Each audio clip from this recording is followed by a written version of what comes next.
In this video, we are going to discuss amino acids and how they link together to make proteins. Amino acids are the building blocks of proteins. This is a simplified structure of an amino acid. You have a backbone.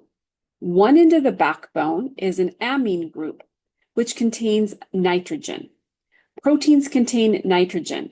This is a key chemical makeup in making protein different than carbohydrate or fat.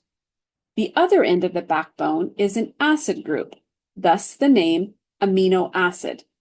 Now, each amino acid has a different side chain attached to the backbone. This is called by a couple of different names, a side chain or a carbon skeleton.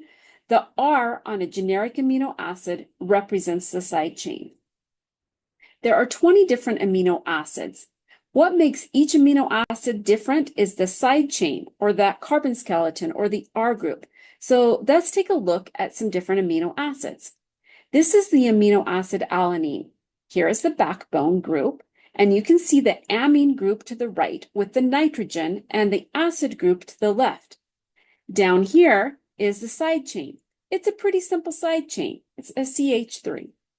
Let's look at another amino acid called histidine.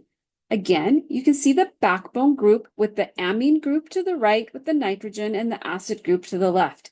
And down here is the side chain. It's a much more complex side chain, making it a different amino acid.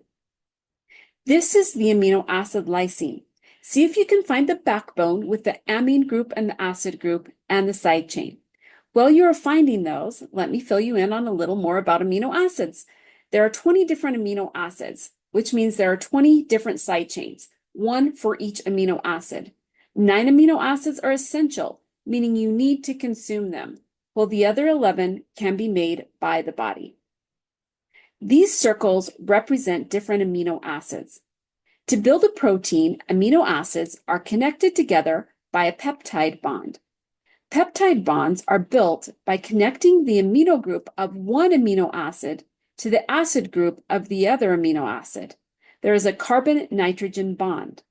A molecule of water is produced when the bonds are created. The order in which the amino acids connect determine what the protein is, like insulin or red blood cell. And most proteins are polypeptides with a range of 50 to 200 amino acids connected to make the protein. In summary, amino acids have a backbone structure with an amino group and an acid group. We have 20 amino acids that are used to build proteins. 9 are essential. Amino acids are connected with peptide bonds to build proteins. These chains of amino acids are called polypeptides, and the order of amino acids determine what type of protein will be made.